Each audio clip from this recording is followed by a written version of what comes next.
New York saw a surge of hate crimes targeting Jewish communities in 2019, and according to the New York Police Department, anti-Semitic hate crime complaints spiked 23% over the last year.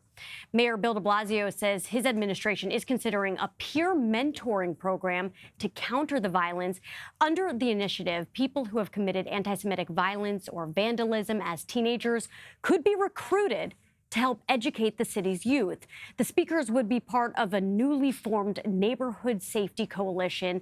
Each one would be located in an area targeted in recent attacks. So Reuven Blau is a reporter for the city. He joins me now. Reuven, what do we know so far about the city's plans, and how did they even come up with this idea?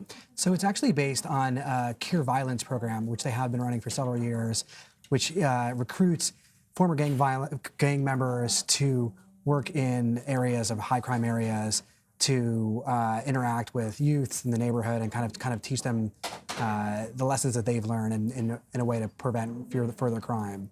Did that program help curb violence, and do you think this one will as well? That's a great question. It has in many different areas. There's one in Coney Island that's been really productive, and some other areas in the city as well. And it's shown to be really, it's shown to work really well.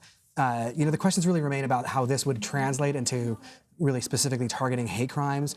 And, it's a lot of questions remain about who they would actually use to kind of man this program. And not everyone is entirely on board. We know that there's one city councilman, Chaim Deutsch, who says he likes the idea, but hopes, quote, they would be selective in their choices and there should be robust supervision. So what is his concern? I mean, the concern is that, you're choosing young adults who've committed sort of acts of crime against the Jewish community. And the question remains, like, have they learned their lesson? Are they able to sort of be used as mentors for other children or youths in the neighborhood? It's a difficult question to address and to understand that. And, you have to really kind of carefully target who you're going to be using for the program. So the mayor, obviously a proponent of this, and said that the neighborhood safety coalitions will include, quote, people of multiple backgrounds who are working together. So why is it important to have many different backgrounds?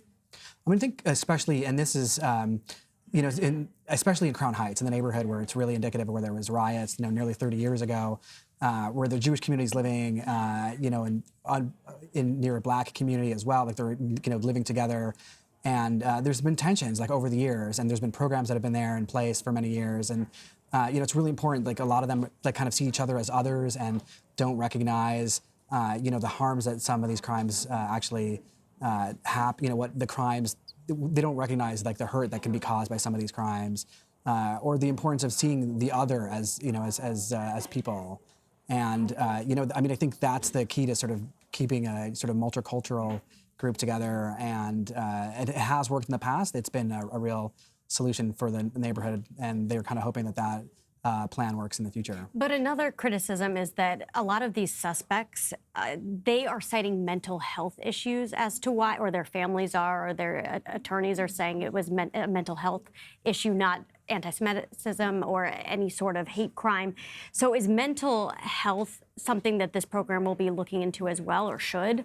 Yeah, not really. I mean, and that's, you touch on a really, really important part of all of this, which is, the mental health element. I talked to a rabbi in the community who was attacked by somebody mentally ill, clearly in the summer, who hit him on the head with a rock and tried to kill him. Clearly, the person was 26 years old, clearly has a history of mental health issues, and that it needs to be addressed still. And there's questions remain about what the city will do. Reuven Blau, thank you so much. Thanks for having me.